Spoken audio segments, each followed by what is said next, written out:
Let's get into some of our topics. You have some topics? Because I wrote down a couple. All right. Yep. I have 3 here.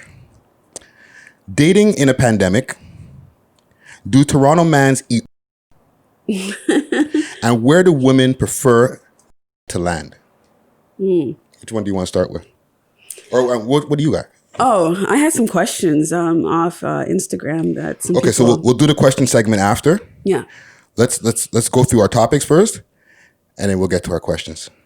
And then the question I have for you gets fit in where? And we'll get to the Friday Ricky Dred questions. Dun, dun, dun. Okay, so, I'm down. Dating in a pandemic. Do Toronto mans eat? And where do women prefer the nut to land?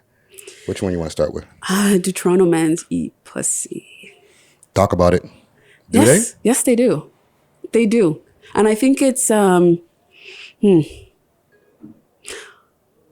What goes on behind closed doors is I think the truth of it all. Because there are some people who in a social setting might shun it, and maybe they don't have the right woman to do it with. I think that's another key factor.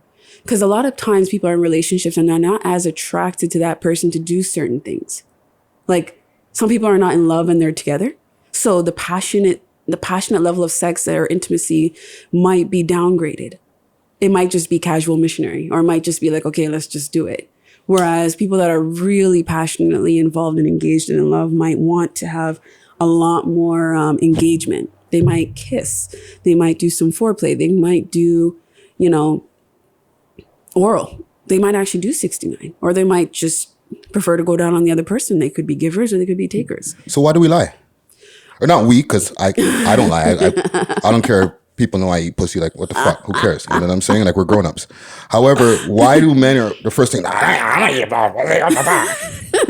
is that? I think it's because they want to see the reaction in your response to their response. Because some people open up. They put up walls and they want to test the waters before they fully come up with the revelation. So they want to see exactly what direction you're going in. So for me, a lot of people can sense my sexual energy. They can hear it. They can see it. And they already have me labeled as a hypersexual female, which I am. So they're not really going to be as intimidated. A lot of people are going to be more forward with me about their sexuality that they probably wouldn't be with their partners. They would want to have conversations about eating pussy or like going down on me or like what they'd want to do to me without even knowing me. And that's that fantasy aspect. I was just about to say, that sounds like some fantasy stuff. Like they see you as the fantasy and they're like, yo, I'm going to eat your pussy, girl. And they can probably tell it's good. So at the end of the day, they might look at me. And I think that's where certain delicacies come into sexuality of who you pick and choose what you want to do certain things with. Because even like, let's just talk about that extended. The vagina is right close to the asshole. And a lot of guys will say that they don't eat ass, but I know a lot of guys that actually enjoy it. And I myself... Like groceries. And I myself have had it done. And it's just a discipline, again, into fetishes to understand that it has to be mutual. It has to be consensual. Because if you're not into something that somebody else is, it's not organic and it's not natural where the experience will be shared. Mm-hmm. And that the comfort, because I'm very open in sex. Like I don't really shun from certain things. If I don't do it, then I don't do it. But I'm not going to be like, ew, gross. Because I've been so exposed and experienced that like, I know what it is. Yeah. So if anybody were to tell me that, yo, like, I like this, or like, yo, I want to suck your toes. I've had my toes sucked, so that's not a surprise for me. Yeah. I've had all types of things done, and it's like, it's been in such a militant way where like, I'm very shocked at the things that people say or show me or want to do to me. Some people have, extreme vulgarities. A lot of people are into aggressive sex or even like bondage. You have to understand that. And I think I was talking about this just the other day in regards to, will a man let himself be handcuffed or tied up in a sexual manner? Whoa. That's another topic. No. We can stay there. Because like it comes back to the eating pussy thing, right? Mm-hmm.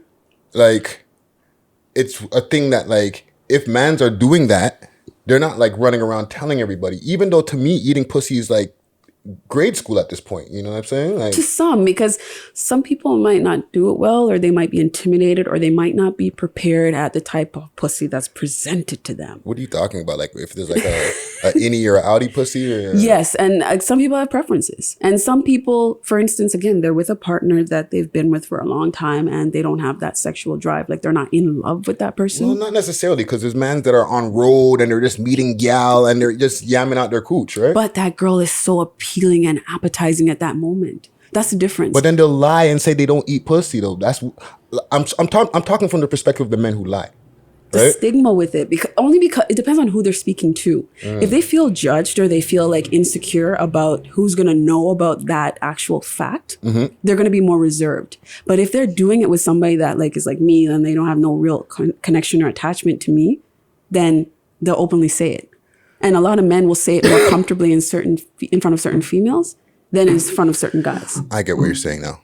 So even, and that's the thing too, it's the funniest part, because a lot of guys share porn amongst themselves and they'll show these very intimate acts being done if they're sending videos to each other on WhatsApp. I've seen it myself. Guys send porn all the time to each other, but they act like they don't watch it. A lot of guys will. They're not watching it on the ones. They just got it to send to their friend.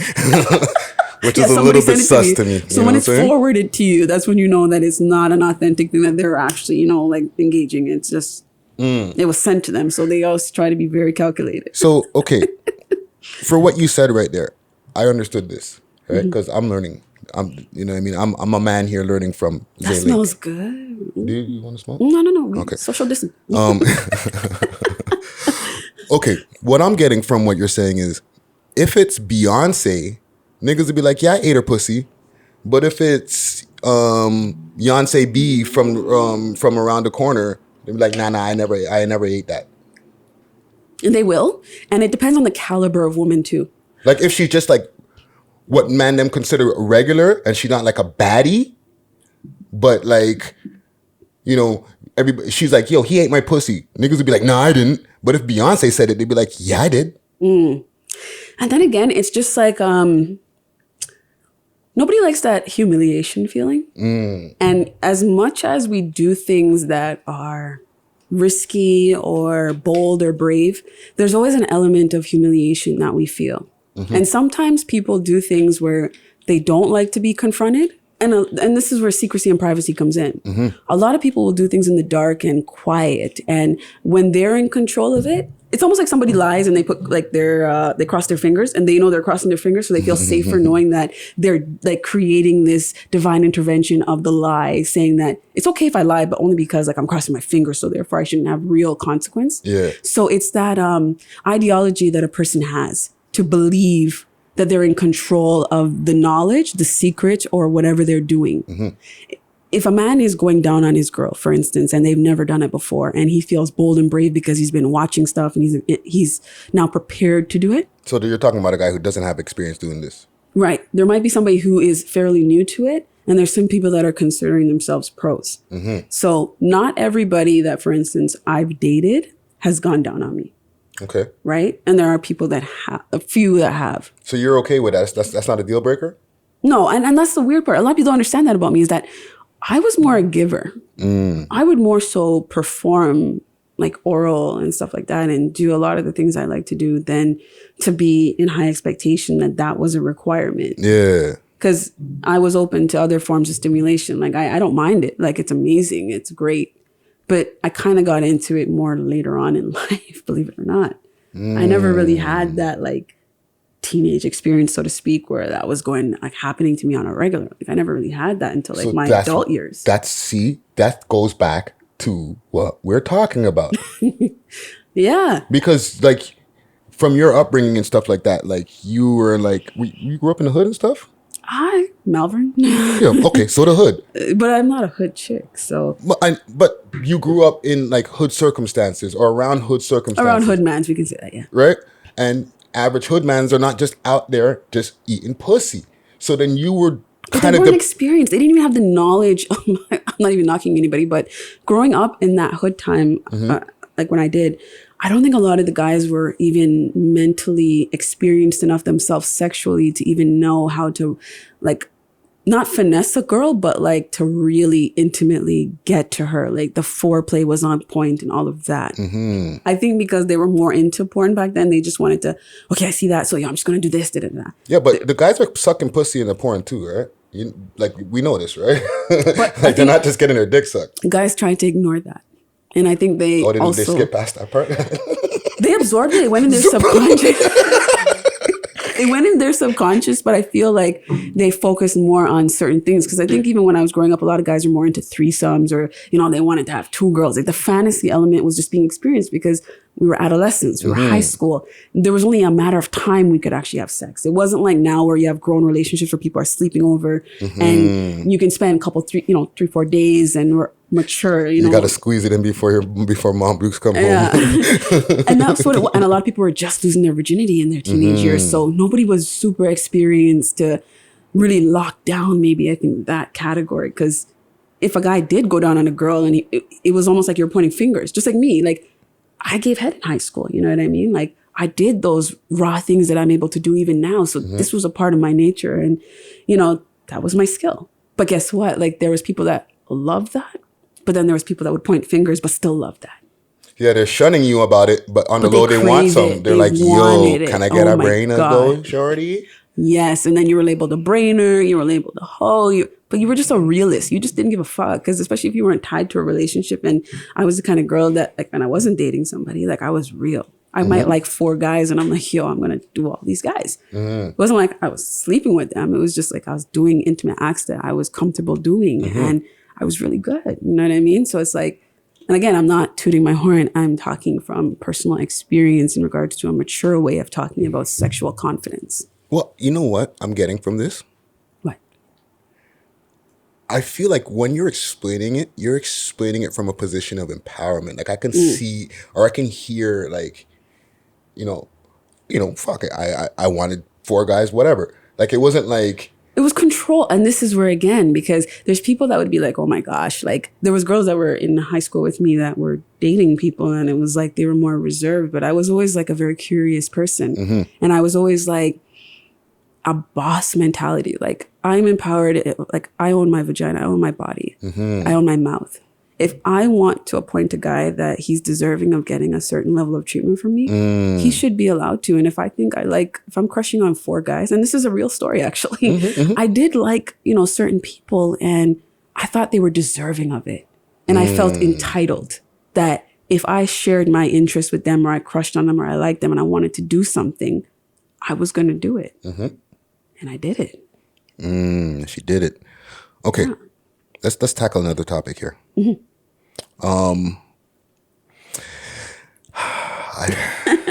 I like the dating in a pandemic.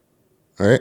Okay, let's do that one first before the nut one. Because the nut one, I got that from somewhere else. I was listening to somebody else's podcast. Oh, Brilliant Idiots with Charlamagne the God and Andrew Schultz. And they were talking about it just loosely. But I was like, you know what? I want to see what Allizae thinks about this. But the dating in the pandemic, let's start with that. I think it's hard. And I actually heard on the radio on Flow today, believe it or not. Like, we listen to a lot of media guys. Shout out to Flow. Shout out Ricochet. Exactly. It was Ricochet, I think I was hearing. And he was talking about... alumni. Yeah. And he was talking about, I think, some stats pertaining to the relationships of people that even when dating apps were out, the way that people had shock value to that. And that with COVID now, it's the whole viral thing. People aren't liking it. They're not finding it organic and they're not finding a medium because now you're social distancing. If you are in a relationship, you're kind of stuck because some people are valuing, like, do I leave for finances? I'm going to be in a situation. How easy is it for me to get a new place and take all that on? Or do I just make the most of this and just have like a virtual escape? Well, also with the dating too, right? Let's say like you're on Tinder, Bumble, any of these different things, right? And you meet somebody, you swipe right, you match. Right? It's not like you could just go and have dinner now and see if we like each other because a lot of shit is closed. Right. So is it like now it becomes more of a, okay, we matched. We can try to communicate via like Zoom and FaceTime and stuff like that and then link up?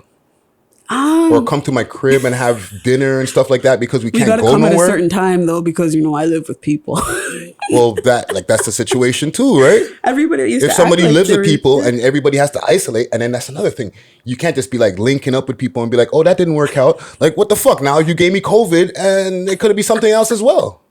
and wearing masks too, because you can't really be without one, I guess, unless you're eating, but And now you can't see if Shorty even looks that good because the whole mask thing is covering her. you got to ask her to take it down. Well, actually, no, you matched the picture. So you know she looked good. Well, until you meet in person. Oh my gosh, exactly. So I think it's more challenging because at least when people did online dating, they had the flexibility for the in-person experience and the online. And, you know, it was a build-up. You meet online, then you talk on the phone, and then you meet at a place, a mutual spot where it was the movie theater, eating at a restaurant or a park or something public. Because the whole point of online dating is that you still feel there's creepers. You don't want to be catfished. And you also feel that there's safety concerns. Yes. Just in case. You want to meet in a public setting. Now, how do you even get to the point of the meetup? It becomes more like difficult because even online with travel now, you can't just book a flight the way you feel like. Yeah, like the girl might say travel to a fucking 45 countries in her bio, and it's like, well, bitch, you ain't going nowhere now. Yeah, you're not We're that Netflixing and chilling now. socialite, you know, just traveling. But even still, like people meet, like, you know, if you're in Canada and you're trying to meet somebody in the States, like how fast do you think you can get to that person? And then social distancing, now you have to forcefully accept that person to spend time with you. Like, And what if you link and you don't even like the person? right. You're like, oh. And then it's a waste of time. But you're in a situation, you're already gone. Like, well, like I ain't doing that. Like if I'm not like going to find somebody, go and link somebody in another city. But I'm a guy, like Guys go everywhere. No, but like we fly women out, they don't fly us out. It's a new age. Some women, if they're looking for like a cougar or a sugar mama, maybe. Yeah, like well, shit. Are you available? Fly me out, yo. You know what I'm saying? Send the tickets to your boy. You know what I'm saying? I'll send you my gubby. He's ready. But it is challenging. It is, honestly, because then again, I don't know. It's almost like when you're given those situations, like what would you do? If you're like considered to be trapped, and like people present these situations all the time, like, you know, like who has your back? Who's going to be there for you? If something happens to you, you know, like when people say like pretend to be dead and see who actually checks for you. When you're now forced in a situation where if COVID-19 is happening, which it is, and you are supposed to be forced to stay in an environment with somebody that you love or you care about or that you're close to, the question is, who is that person going to be? Is it the person that you fight with all the time, the one that you're so annoyed with, the one that you can't stand, that you're cheating on all the time? Or do you find somebody that is more desirable and that you just want to, you know, think that you can spend time with? Because in actuality, when you do spend a certain amount of time with somebody, it's a different experience, right? So dating somebody is different from like a living experience with somebody. But now the traditional form of dating, talking, chatting, evolving into sleepovers and stuff becomes challenging because of COVID. If you are following the rules, we know there's tons of people that are not. So they're obviously That's a big if. mingling and doing whatever they got to do. But it's a challenge all around. I think whether it's a COVID situation or online or in person, I think we're always going to have difficulties because of people's temperaments, compatibility, and another thing I like to say, likability. Likability. Okay, let's get to our last topic here. Where do girls prefer the nut to land? It depends. If you're very young, just kind of, you know, fresh into the thing, and you're experiencing a lot of, I guess, porn influence, it's usually in the face. But reality, people, I put on makeup, you know, I go out. I'm not trying to have my fucking like eyelashes all dripping and I have to like, you know, I don't have a wipe in my bag that's just going to wipe everything off and then I'm just going to spend another good hour putting it on or 20 minutes, whatever the case is. So yeah, face is a fucking no-no. In the mouth sometimes, depending on... I'm not because I want that pause. I'm just like... The mouth. Listening. I'm listening. Chest, ass. There's so many places on the body, stomach. Jeez. It depends. If you're doing missionary and the guy is over you, the easiest spot is probably your belly, like your stomach, because he's going to pull out and then that's the easiest place. If you're doing it from the back, then most likely on your lower back or your bum cheek. Probably wants to drip it off too. And these are all preferences, or just like if it happens, it happens. Like, what's your preference? Okay, that's what I was asking. It depends on what position I'm in, because I want like. So if you're on your back and man's giving you missionary, you know what I'm saying? He's about to blow, and he's like, "Where do you want it, baby?" There's not really, there's not much dialogue. Even though like you don't like the dialogue thing, but like I do actually. Well, actually, you don't. Didn't you say you didn't like too much? No, I like the talking. Okay, so he's like, "Okay, where do you want it?" If he says that, then on my stomach. Okay. Like that's your first instinct. But if you're giving oral and like if I'm kneeling and he's standing over me, then naturally my chest. I mean, I'm dodging the face like it's a matrix, like psh, right? And then I'm not trying to get my face. I'm so putting the Matrix gift in that right there when you said that. But like seriously, that's what it is. It's almost like a whiplash. Like I'm moving out of the way because when I put on my makeup, it's once for the day. That's what it is. There is no like, let me just no. Niggas, you gotta listen to this, or not just niggas. Sorry, men, listen to what she's saying, because you said I put it on my makeup. I'm not doing this 2-3 times today. Like once for the day, and it's just like I have my finisher that I spray on, so like it is on. When I do it from day, it's on until I clear it off at night. So if there is activity in between, it's not going on the face. I'm sorry. If you want a second round, no nothing's on the face. Sorry, guys. Reality. let me ask one more question on that before we get to our next segment on the nut landing thing. Yeah. I don't know, I'm so obsessed with this thing. Okay. The day. Do women prefer men to land a nut somewhere, or do they prefer inside? You knew where I was. Allizae, great minds think alike, right? Yeah. You're telepathic. That could work. I'll go with that. Yeah, like the thing is, like, fuck, you're not wasting the shit. Like, get over it. I'm so fucking pissed. I've been so annoyed with certain people from years ago that felt like I don't want to waste it. Please. Okay, explain. Wasted, like, wasted how? Is it waste when it's outside or waste inside? Like outside. They feel like they have to put it inside, like meaning that it has to either go in your mouth or go into your vajayjay or your wherever they're putting it. Like, it's just cum. Like, you can come again. But unless there's a problem that you don't want to address about your account. But at the same time. Okay, I'm confused. Help my man brain. Okay. Yeah. This one up here, right? This one here. Okay. Well, both of them. But listen. Yeah. Are you saying that mans are like mad because they can't nut inside? And they're wasting it if they nut outside? Yes. And I think a lot of people take it personal because some people feel like a connection is made when I've never said that. Kudos to you. I think it's weird that some people feel like it's being wasted. It's just a matter of like preference. Personally, because some people have irritations to semen and they have a reaction. Sometimes semen in the vajayjay will cause a yeast infection. Different things. So whoa, hold on a second. It's just real talk. My mind just blew for a second. And it's just facts, right? There's things that lead to certain things. So the idea of ejaculating on, the person's body part or whatever, it's not going to waste. You've accomplished the mission. Right? You've released. You made it to the finish line. Congratulations. So you've made it. It's just about where you put that. So if you really are trying to be on that vibe with that person, like spiritual vibe, and you guys are together and it's a close thing, you might even swallow it. Like, that's just an option. But that's like, you have to really, really check for that person.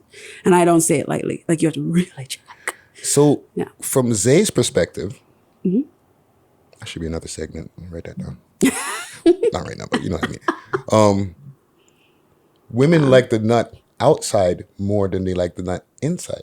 It's cleanup, because for a lot of women, like, not everybody's practicing safe sex in regards to birth control and all those things. Not every woman has an IUD, and meaning that she has something inserted in her vagina so that she's not going to get pregnant. Okay. Not every woman has that.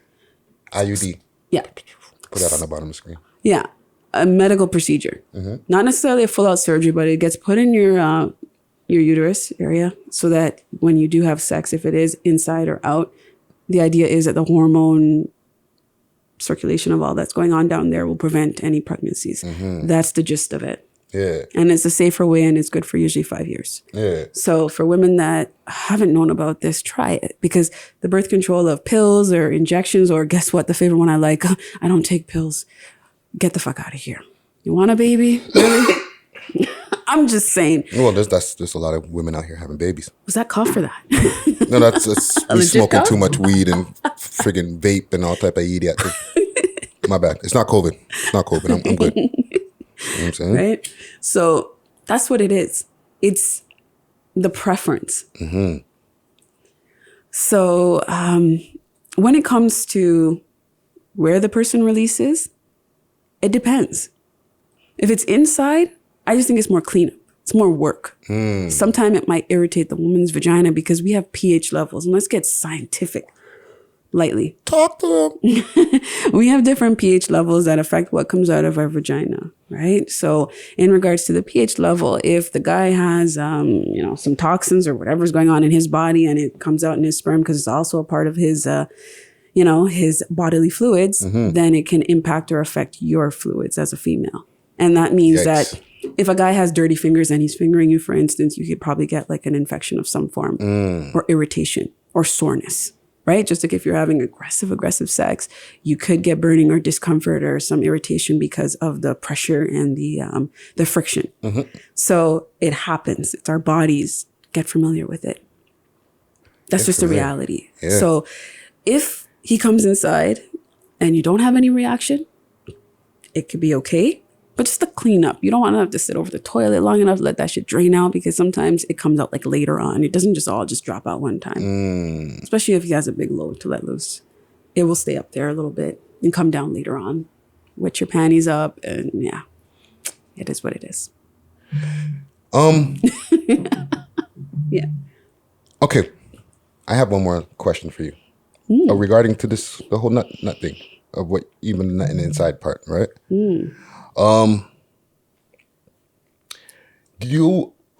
Is it like a must to go pee at right after? It's not a must. It also depends on how the woman orgasms during sex, because usually it's a response when the person has that flush afterwards. Right.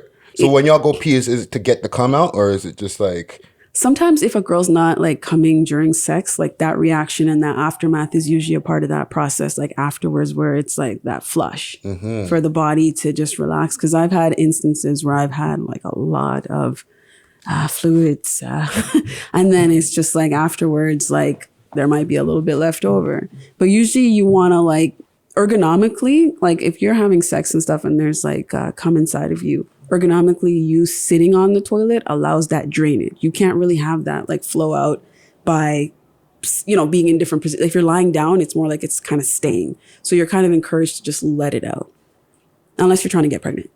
We didn't even address that. If you're trying to get pregnant, then yeah, you're going to let it want to stay. You don't want it to have it like stay up there. But for most people that aren't trying to get pregnant, then yeah, you're going to want that drainage out. And that means literally stooping, standing up, or sitting and squatting in the position where you let that exit. Yeah, that's when y'all put the legs in the air and do all that crazy stuff. Oh yeah. You know what I'm saying? Okay. Let's go to our next segment here.